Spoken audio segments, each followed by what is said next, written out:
This is a real story and it happened back in 2009. I joined a school in Islamabad, Pakistan as a teacher, and started teaching 9th and 10th board students. As time passed, I became very good friends with the students and school management, and this year the school decided that we should head to the northern areas of Pakistan for a field trip. This 3-day trip to Sawat was decided. The school gave notifications to the children and their parents. The day came when about 150 children joined the school ready to start the trip to the north. There were about 4 or 5 buses and it was filled with children and teachers. We started our journey from Islamabad. The journey is of 6 to 7 hours, but we stopped for snacks and rest and wanted to reach the destination together. So the journey became a little longer. By the time we reached, it was almost 8 p.m. We reached the guest house. The first task that was given to the teachers was to count the children. After counting the children and returning them to their rooms, we all decided that we should rest for a while, and after that we should lit a bonfire in the garden area of the guest house. At around 9 o'clock the food was served, and after that a bonfire was arranged in which some of us were singing good songs, some were making videos, some were talking about themselves, and during this, as always, some of us started talking about jinns. All the children and teachers, some were making fun, some were telling what happened to them, some were telling some grandmother's tale, some teachers were telling their tales while some shared the jinn encounters in our school. The watchman of that guest house was present there. He was listening to all the stories.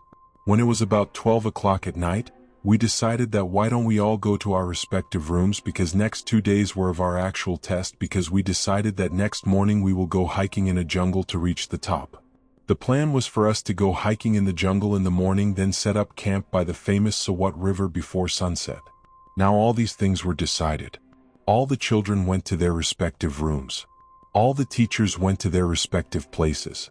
I and one of my friends who was also a teacher, we were sitting and smoking a cigarette when the watchman came there, and he said, "Sir, please tell me, what will you have for breakfast in the morning? What would you like to have for dinner?" I told him that we'll only eat breakfast. After that we'll go hiking and then we'll set up camp near Sawat River. The watchman replied, "Sir, we are the mountain people. People who come here from big cities make fun of us, but we know this area better than any of you.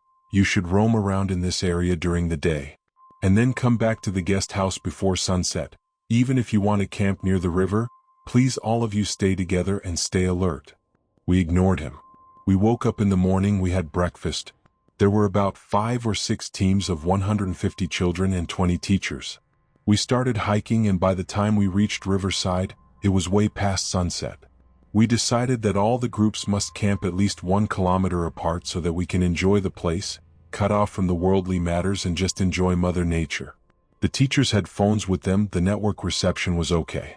It was around 9 p.m. We had dinner, everyone ate, everyone shared their experience. While talking about all this, one by one all the children got tired. They started going to their respective tents in their camps around night. 12 o'clock at midnight all the children left for their tents. Me and my friend decided to sit outside for a while and enjoy the beautiful riverside. We were talking and soaking it all in when out of nowhere, under the moonlight, we saw something strange on the other side of the river.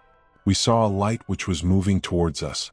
It seemed very strange that in the middle of the river, there was only one light which was moving. Now we were noticing that the light was near us. And this light was actually a lantern hanging on a boat. We were trying to process what we were witnessing when the boat came near us. We saw a woman sitting inside it. The woman looked very unusual. Looking at her clothes, it seemed that she was wearing old ragged piece of cloth. Looking at the woman, it seemed that her age was between 75 and 80 years. The wrinkles on her skin was looking like rotten leather. She was staring me down dead straight. She was looking into my eyes and I could not see any life in those eyes, and her hair was gray which was so long that it was touching the water.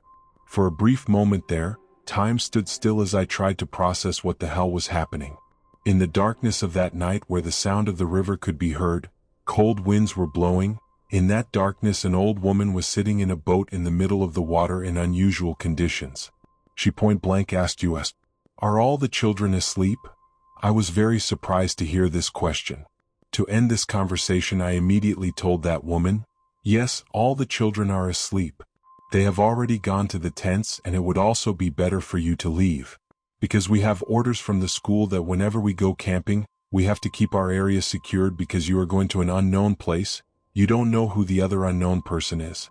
When I told that woman to go, with a strange smile that woman replied, "This is what I was expecting." Saying this, that woman sat in her boat and again went into the darkness, her lantern slowly vanishing in the middle of the river. Right now this whole scenario seemed like a huge alarming situation to me and my friend. We decided to take out knives for our security. When I was taking out my things, I got a message on my phone from another group: "Please stop pranking, the children are getting scared." I read this message, I picked up the phone and called the teacher and talked to her. I came to know that when we were visited by that strange woman, at that exact same time something happened with a child in that group. He had to go to the washroom in the middle of the night. He went out of his tent and he saw a woman standing outside his tent. Her hair was so long that it was touching the ground, and her hands were so long that they were reaching right inside their tent. That child started screaming out of fear. At that time the woman was gone. They thought that maybe people from the other group were playing a prank on them. But in a matter of seconds, I received similar complaints from the other groups. They told us that a woman's laughing voice was heard there. This whole sequence continued like this the whole night, and as soon as it was morning, we all turned back towards the ground, and from there we took buses and went back to the guest house. We asked the watchman what the hell happened with us. He said, "Sir, I warned you, the things that happen here, you can't even imagine. These are the mountains. The woman you're talking about is often sighted in the middle of the river. Be thankful to God, there wasn't any accident or casualties."